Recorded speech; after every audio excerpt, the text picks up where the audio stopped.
I'm going to give you 10 rules for profitable self-discipline. These are rules of my own making. They're very homely, some of them, but they'll be very helpful. And number one is keep cool when other people get hot. I know you can agree with that one, but I'm not so sure that you'll always live up to it. We're inclined, all of us, to get hot when the other fellow gets hot. Say angry things when the other fellow starts saying angry things. I was in the home of the president of a big electric power company one evening when there came a storm, and he called up one of his head men to go out to take care of an emergency that happened as a result of that storm. It was on Sunday evening. The man was gone about 2 hours, and when he came back, he came up on the front porch of the home of this man and called him out on the porch, and I never heard a man get such a tongue lashing in all my life as this president of the electric power company gets. Says, you blankety blank blank, you think because you're the president of the company, blankety blank blank, and I'm just as good as you are, blankety blank blank. Oh, it was terrific. I only heard one side of the conversation because there was only one side of it. One man was doing all the talking, and one man was doing all the listening. And after this had been going on for fully 3 minutes, the other man ran out of wind and had nothing more to say. He was mad, you see, because they'd called him out on this stormy night. I heard the president close the door, and he came back, and he just smiled and said, why, the man was a little bit hot, wasn't he? That's all he said. A little bit hot, wasn't he? I expected any moment to hear fists begin to fly out there. But you see, there was a man who had risen to great heights of achievement financially, and he had done it by self-discipline in every respect.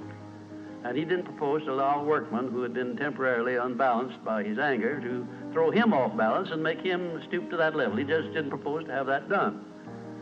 And you'll notice when you get into an argument with anyone, and you're apt to if you don't watch yourself, that if you'll just remain silent while the other fellow is blowing off his top, he finally gets to the point where he's got no more top to blow off.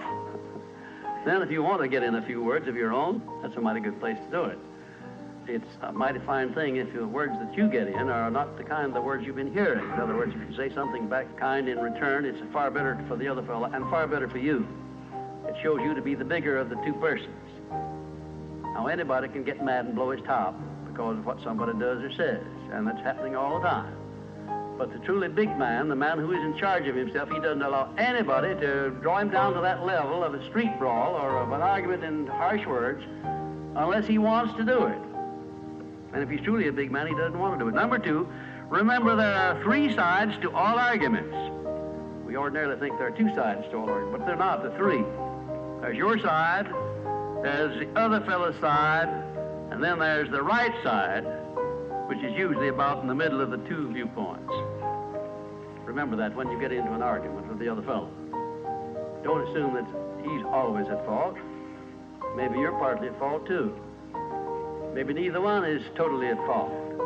Chances are, in all of the arguments I've ever heard, both parties were partly to blame in one way or another.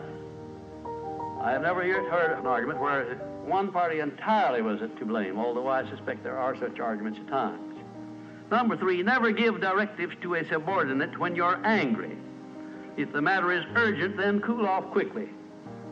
Number 4, treat all people as nearly as possible as if they were rich relatives from whom you expected to be remembered in their will. Now, that's a good one. That's a honey. That is a honey. If you just do that, treat all people as if they were rich relatives from whom you expected to inherit something at their death. And you can do that. You know, if you had a rich relative that had $1 million he was going to leave to you, or you suspected he was going to, it wouldn't make very much difference what he said or did. He would never throw you off balance. You'd never talk back to him, would you? Of course you wouldn't. You'd be quite silly if you did. Keeping quiet for $1 million seems to me to be a very easy price to pay. Number 5, look for the seed of an equivalent benefit in every unpleasant circumstance of which you meet, no matter what the unpleasant circumstance is. Make it a point to discipline yourself so that you look for that seed of an equivalent benefit, and you start looking in connection with the circumstance. Don't wait a week or 2 till you've all worked yourself up about it. Start right in where you stand. It'll lessen the blow. It'll lessen the hurt of the wound, whatever it happens to be, if you start looking for that seed of an equivalent benefit. And number 6, learn the almost forgotten art of asking questions and then listening to the answers instead of getting the other fellow told off. gives you an awful lot of satisfaction when you're angry to get the other fellow told, doesn't it? And the temptation is very great to do that. I know, because I've been there many times. Don't do it. Be bigger than that. Listen to what the other fellow has to say, and then when somebody makes a statement that you're not sure about, learn to ask this one question. It's one of the most important questions in life. It'll serve more purposes than any other short question that I can think of.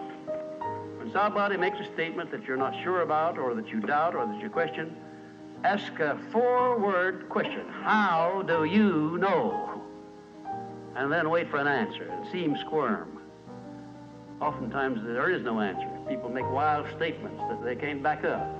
And instead of getting into an argument and making an incident out of the matter and getting yourself worked up into an argument, let the other fellow stew in his own fat by putting him over the barrel. But that question, how do you know? I had a clergyman in my class once who was very, well, I just don't know exactly how to describe him. He was a fanatic, you might say, on the subject of religion. And he was sure that he knew exactly what was going to happen to me after death. He said so in no uncertain terms. Not in the class, but in a private conversation. He raved and ranted for quite a little while about it. And when he got through, I said, how do you know, Parson? And that really put him over the barrel. He said, that's the way I feel about it. That's my faith. I said, well, now, having belief and faith is one thing, but having evidence is something else again. How do you know what's going to happen to me after I die? I don't know, and I doubt that you do. How do you know? Well, he never did give me a satisfactory answer. There are a lot of questions that come up in life in connection with which, if you ask that one thing, how do you know, you'll find that the other fellow will be off balance, and you don't need to make an incident out of what he says. You don't need to get mad at what he says. 7, never say or do anything which may influence another person without first asking yourself this question: will it benefit him or hurt him? And if it will hurt him, don't do it. Don't say anything or do anything that would hurt another person under any circumstances, no matter how much he may deserve it. Exercise self-discipline. Don't do that, because if you hurt another man, you're going to hurt yourself 10 times as much, at least.